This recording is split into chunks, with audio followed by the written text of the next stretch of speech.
So at this point, I would like to take a deeper dive into this whole notion of taking responsibility for our lives versus it's really easy to blame. It's really important to identify the facts and the knowledge that we're all bringing forward, that those who have been whistleblowers and putting their lives on the line, including, you just had your Twitter account shut down, being censored in certain ways. We are beings of light, but we also have shadow. And we live in a dual world.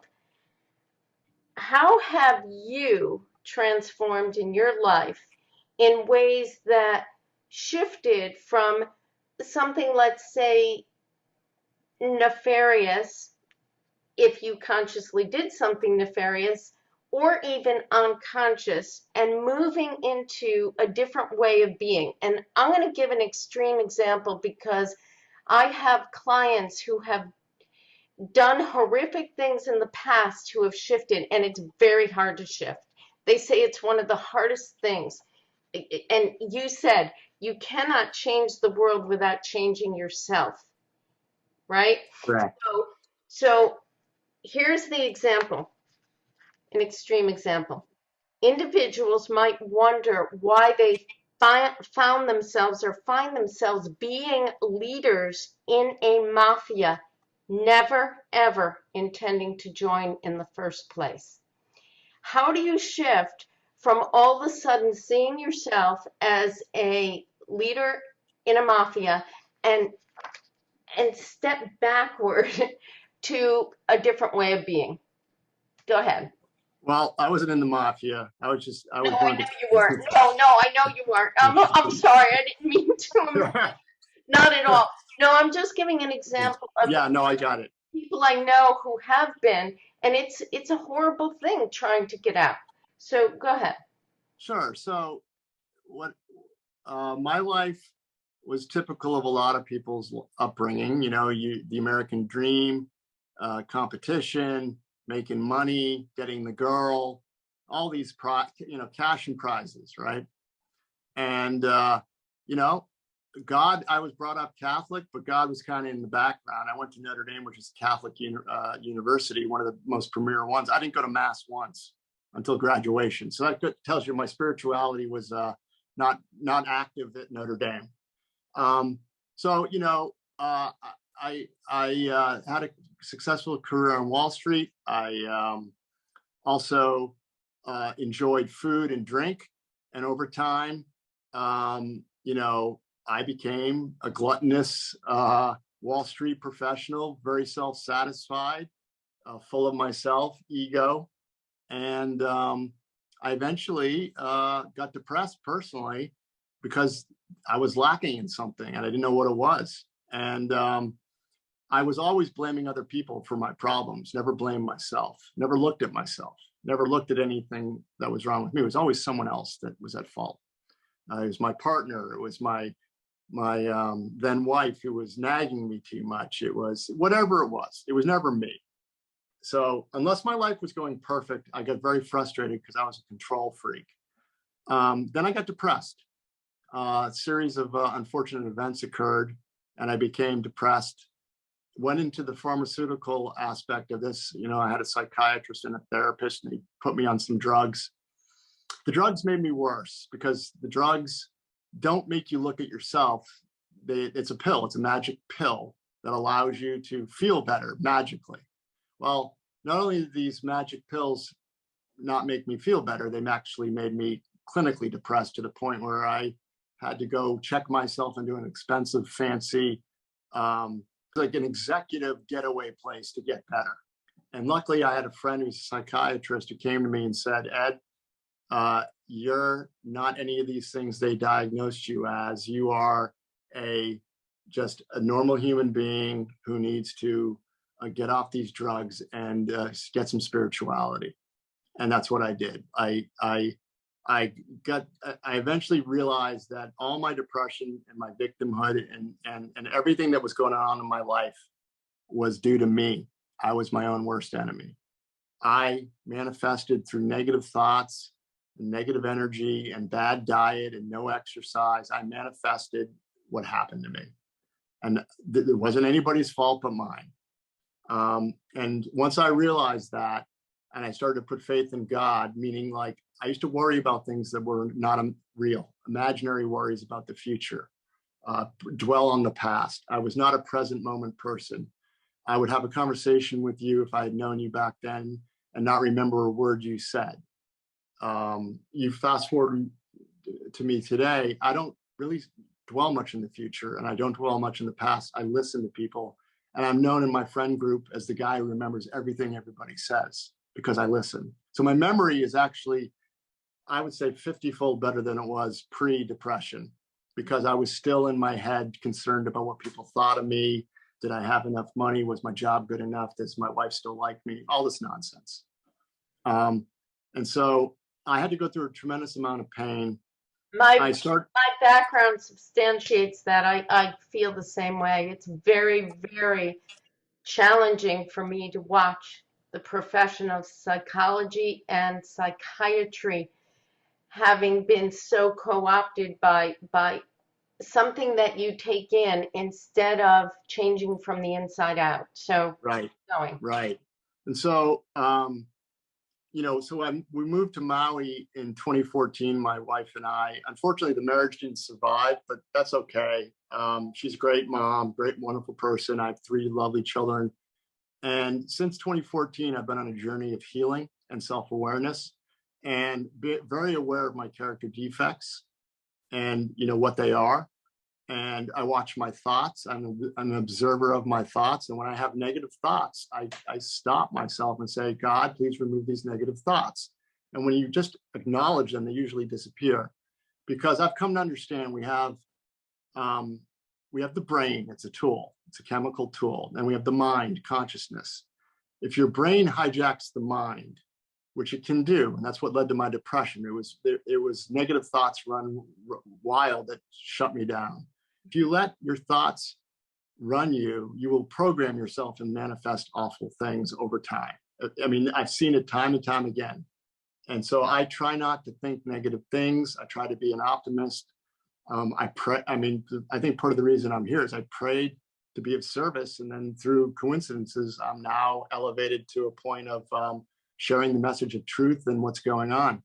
And this journey is interesting because if I was who I was 15 years ago doing this journey, I would be full of ego, and I would not have the ability to take criticism. I would not have the ability to work with others. I'd have an agenda. Because I'm doing this because it's the right thing to do with no agenda and no ego, I'm able to kind of avoid all the slings and arrows that come at me and just stay focused. And I don't, people can criticize me all they want. I have the truth behind me, and my ego doesn't get bruised if you don't like me. It's okay. I mean, I have truth. If you don't like my message, that's fine. I'll be okay.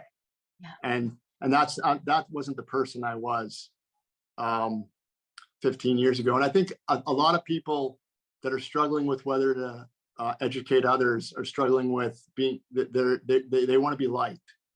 And truth sometimes has to be spoken, and you will not be liked for the truth. But we're at a time now where you cannot worry about someone not liking you, because that's their own problem. It's not yours. All you're doing is trying to help them. And so I've undertaken a great journey of self-discovery. And I believe that there's 3 components to us as beings. There's the mental, there's this physical, which is, health, and the spiritual. And when you have all 3 working together, meaning mental, I control my thoughts. I don't let myself program myself. Physical, I take good care of my avatar, my body, eat well, exercise, meditate, Wim Hof breathing, ice baths, you name it. And then spiritual, I touch in with God, and I try to help others and be of service to others. That's kind of where my head is at in my life.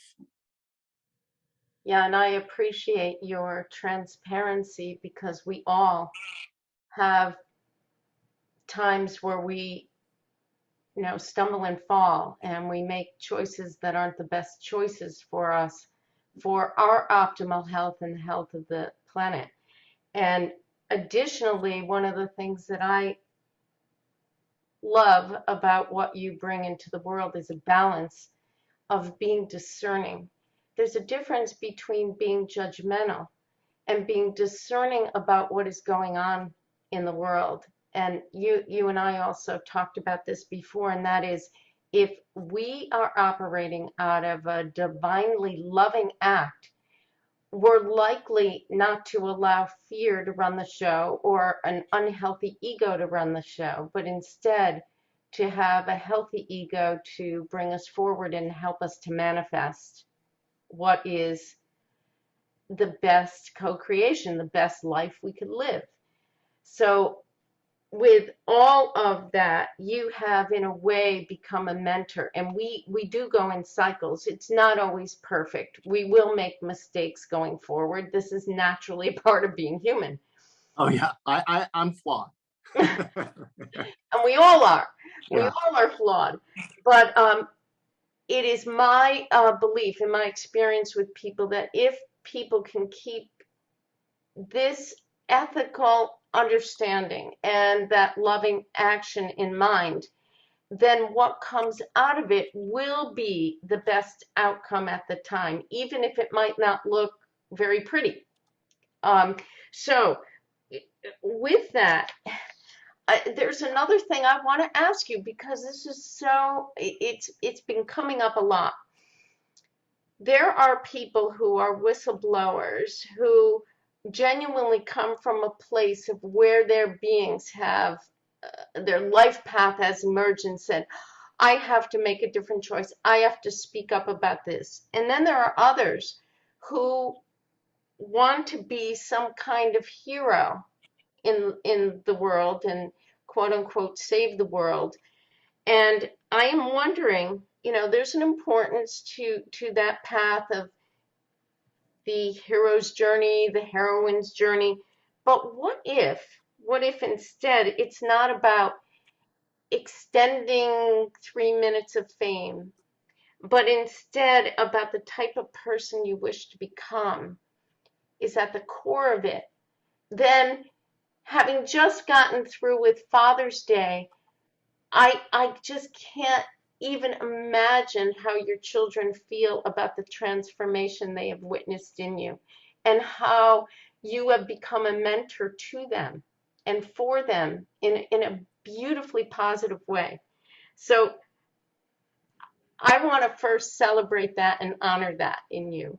And I also want to ask you, what kind of miraculous manifestation has happened because of that, because of your change in choice, to be more discerning about not being selfish or egoic or, I'm the Wall Street guru, but to instead have this beautiful balance between putting the different kind of face mask on yourself, not the kind of mask we're forced to put on, but the breathing in of the oxygen, the taking care of yourself in balance with being in service to others. So examples of how you've manifested miracles, and some of the things that have happened in your life since those changes. So that's a good question. So let me talk about my kids. I've included my kids in my journey, telling them a little bits and pieces here and there. They did get vaccinated, but they're no longer going to get boosters, so that I feel good about that. My ex-wife is done with this as well, and I've been, telling them about the journey when I met Dr. Malone, how we wrote the Malone Doctrine for him, and my journey through this media profile, and then the research that we've stumbled upon. What's interesting is my son gets it because he's in college. I was having dinner with my two girls, and I was explaining to them what's going on. And my 14-year-old doesn't even know what an economy is. So it's more, but they know they know I'm doing something that is different from what they're hearing, and they're intrigued by it because that's the nature of being a kid. they're often told what to do, and here's their father telling them something that most of society isn't doing. And they're intrigued and they're receptive and open. They don't think I'm crazy. And I feel really good about that. And my relationship with my kids has never been better. And I'm very proud of that. In terms of my life, again, there's no cash and prizes from doing this work. But what has happened is my life's opening up in terms of the people I'm meeting. And I was just a guy on Maui on Twitter. Now I'm a fellow on Maui who is being sought after by like-minded people from across the globe with different solutions. And because of my message and wanting to only associate myself with people that have the same values and discernment, I'm being reached out by someone who wants to disrupt Google, someone who wants to create a new monetary system, people that want to talk to me about, get advice on how do they navigate this. And my biggest piece of advice for people is invest in human relationships, human capital. Because if I think what's going to happen, transactional nature-based relationships are going to go the way of the dodo bird over time. And in fact, if you're a billionaire with a lot of hired help, you should invest in personal relationships and people that can count on you, not because of your money, but because you're a good human being and you're going to do service for them and they're going to do service for you, and we're going to help each other. So I'm having this wonderful opportunity to meet all sorts of different people, and something may come out of it. I don't know what, but I'm just kind of on the journey and discerning and not, jumping into anything headlong right now. Right now, the work at hand is to stop the vaccination program. And I never, if you had told me in September of last year, I'd be having discussions with senators, I would have told you've lost your mind. I'm corresponding with senators about the information that myself and my partner found for the insurance companies. And again, I said this earlier, I had discernment, I got the knowledge, and now I'm taking action. I just don't want to be someone running around doing podcasts. Not that there's nothing wrong with that and giving information. I'm taking what I know and implementing it into action. And some of the action my partner and I are doing is we sent 100 letters to CEOs of insurance companies, life insurance companies, and 50 state regulators. We had some calls, we educated some people. Unfortunately, it's not moving as fast as we would like.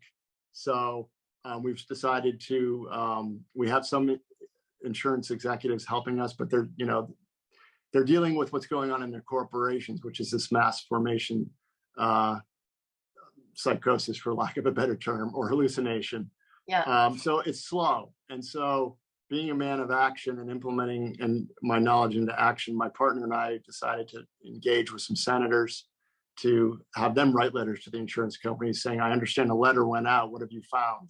So we continue to take action and not just inform. So I want to lead by example. I just don't want to be a guy telling you what to do. I'm doing what I said to do yourself. I'm doing it, Yes. I'm not just a talking head. I'm someone that is, willing to go testify on the Hill if need be, trying to change minds and change the flow of capital. If I can get the insurance industry to wake up to the fact that they've been defrauded, that'll create what I hope to be a mainstream news cycle. Then that would then cause many people to scratch their heads that are unaware of our information. So I'm trying to force through just, traditional activist approaches, force action from people who are maybe unwilling to take action by exposing the sunlight on them. Yes, and these are miraculous events that happened to you because you made a conscious choice, a different Correct. conscious choice, right? Right. So if you were to, you become an inspirational source for people is what I want to say. And I encourage that to continue to happen while you spend time with your kids when you need to spend time with them and do the good work in the world of taking these actions on the ground. So you're expanding spiritually, you're expanding concretely. kind of bridging between the spiritual and the practical. And your children are learning, but not only your children, all the people out here are learning, and they can take these actions too. They can speak up. They can help to contact their senators, and perhaps there are letters that can be pre-drafted for them so that they have the verbiage that's important, and that they read it, and that they know what they're putting forth to others to make this happen. So all these things are really important. What would you say, Ed, in closing, that would maybe help to evoke further shifts? What do you suggest for individuals regarding manifesting a life that helps them to lead better lives and to contribute in our world, small to large? Okay, let me just do big picture, then I'll go down to individual. This is it's the law. I saw a great video by a former high priest of Satan who now believes in God, and he talked about the law of attraction and the true law of attraction, and it's what I've been talking about. You have to care, and you have to care about the fact and be in acceptance that the world is a certain way, and you have to care. Then you have to get the knowledge about the world, and then you have to take action, which is guts. So it's heart, brain, guts. And the last part is what I'm trying to do now. I cared enough to get in the fight. I gathered the knowledge to arm myself in the fight, and now I'm taking action to change things. And everybody who wants to get in on this fight, the way to do it is to look at yourself. And this is the most, I wouldn't be able to do this if I was still full of ego and fear. And you got to take a moral personal inventory of yourself and your character defects and what they are, identify them, and try to suppress your ego as much and think, I'm doing this because it's the right thing to do for the greater good. And when you do that, it's called karma. You don't know what's going to come your way, but good things will come if you just are persistent and you stay true to the right thing and not worrying about yourself or your ego or your reputation or these things that we cling on to that don't matter. Because what's going on, it's just so profoundly disturbing that our government is implementing these tactics on us, knowing full well what's going on, because they do know full well. They're not dumb people.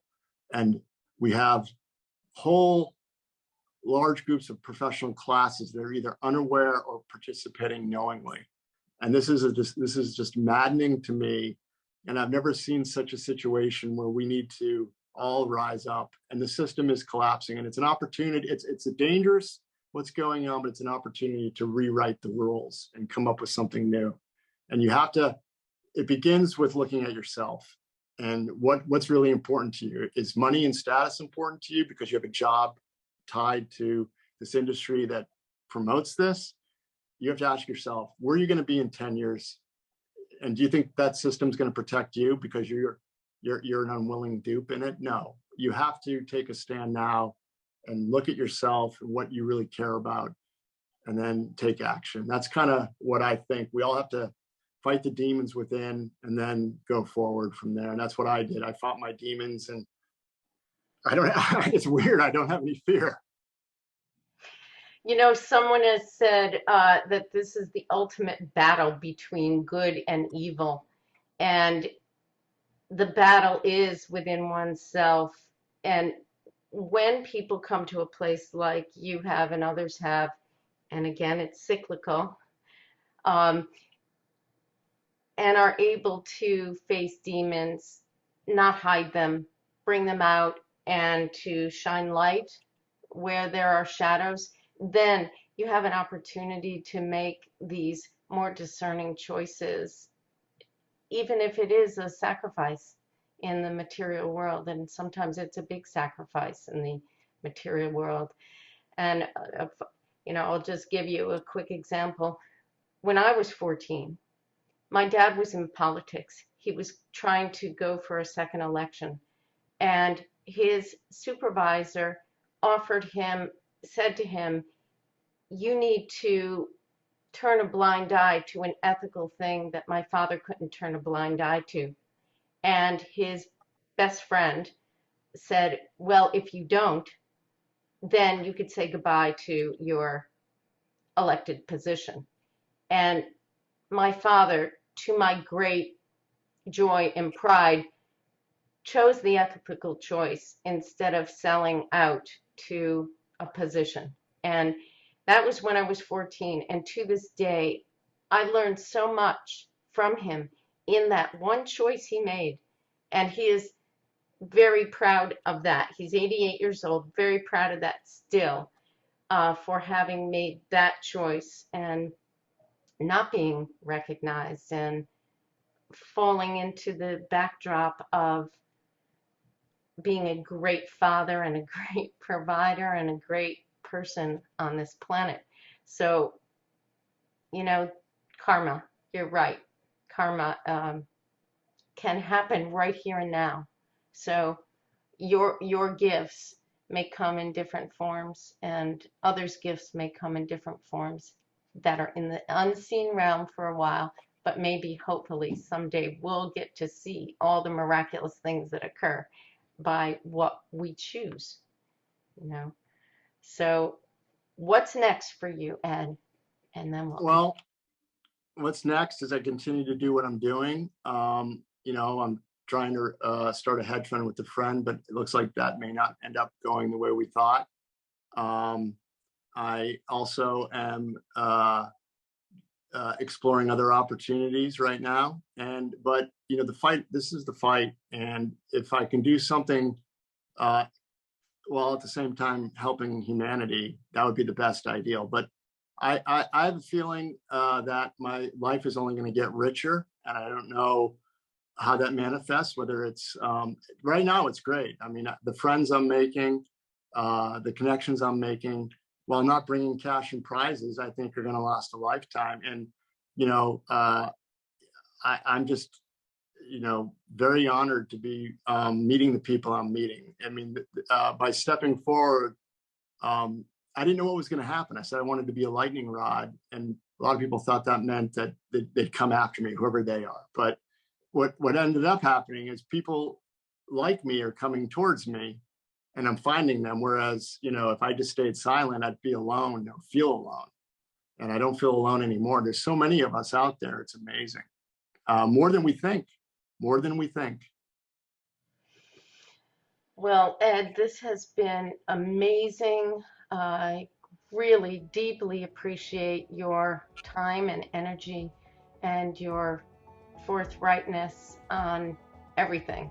And may you continue to be a beacon of light for others. I thank you very much, and hopefully we'll get to connect again as this all unfolds. Absolutely, and I appreciate your time, and thank you so much. It's an honor to be here with you, and I really respect what you do and how you are in the world. It's you also are an example to me, so thank you. Thank you so much, Ed.